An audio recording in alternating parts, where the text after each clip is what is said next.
The distress beacon pierced through subspace like a dying scream. Ambassador Quilnix of the Harmonious Collective trembled as she watched the plasma storms tear through their colony ship's shields. Around her, the bridge crew, delicate beings of crystalline bone and gossamer skin, worked frantically at stations that flickered and sparked. "Send the signal again," she whispered, her translator unit crackling. "Someone must hear us." The Ravagers had found them. Those mechanical nightmares that swept through peaceful sectors, harvesting worlds for raw materials, caring nothing for the civilizations they obliterated. The collective scout ships were already debris. Their cargo vessels, built for grace and efficiency, stood no chance.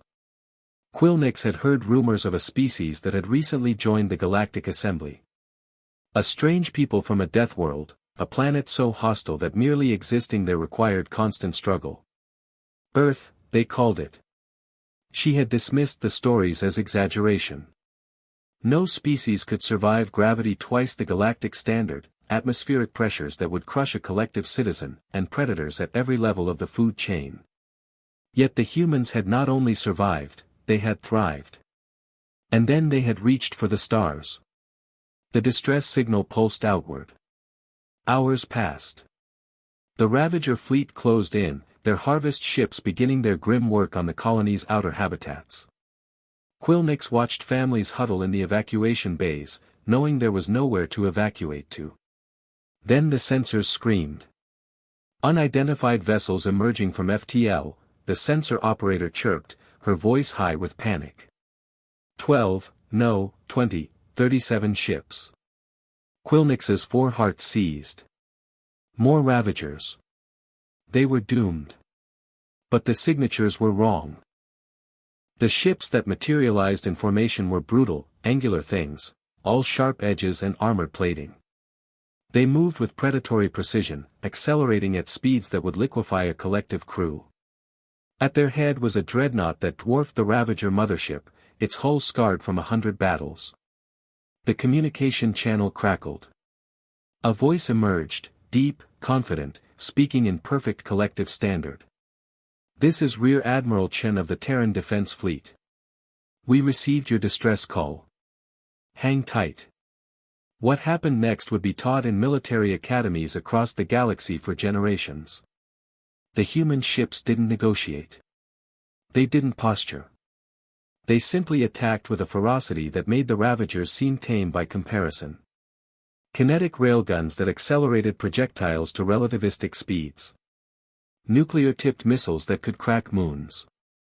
And something the humans called fighters, small, impossibly maneuverable craft piloted by individuals who pulled maneuvers that should have killed them. The Ravagers, accustomed to easy prey, found themselves facing something they'd never encountered, a species that had evolved warfare into an art form. Humans didn't just defend, they hunted. Within an hour, the Ravager fleet was scattered debris. When Admiral Chen's shuttle docked with the colony ship, Quilnix rushed to meet him. She had expected a towering warrior, perhaps bearing scars and weapons. Instead, she found a compact man with graying hair and kind eyes, wearing a crisp uniform. "Ambassador Quilnix," he said, extending his hand in the human greeting. "Glad we made it in time." You saved us," she stammered. "But why? We're not allies. We've barely spoken at assembly meetings." Chen smiled, though his eyes held ancient sadness. "Ma'am, we've been where you are. Alone, outgunned, staring at extinction. We remember what it's like to be prey." He glanced at the viewport, where his fleet maintained protective positions around the colony. We decided a long time ago, never again. Not for us, and not for anyone else if we can help it." Quilnix felt her translator unit struggle with the emotional weight of his words. This was a species that had clawed its way from the bottom of the food chain to the stars, and instead of becoming predators themselves, they had chosen to be protectors. "The galaxy calls your world a death world," she said quietly. "It is," Chen replied. "It made us hard. But it also taught us the value of life, all life. You sent a distress signal into the void, hoping someone would care. His smile widened. Turns out, the Deathworlders care a great deal. As the human fleet escorted them to safety, Quilnix understood something profound: the most dangerous species in the galaxy wasn't the one that could fight the best.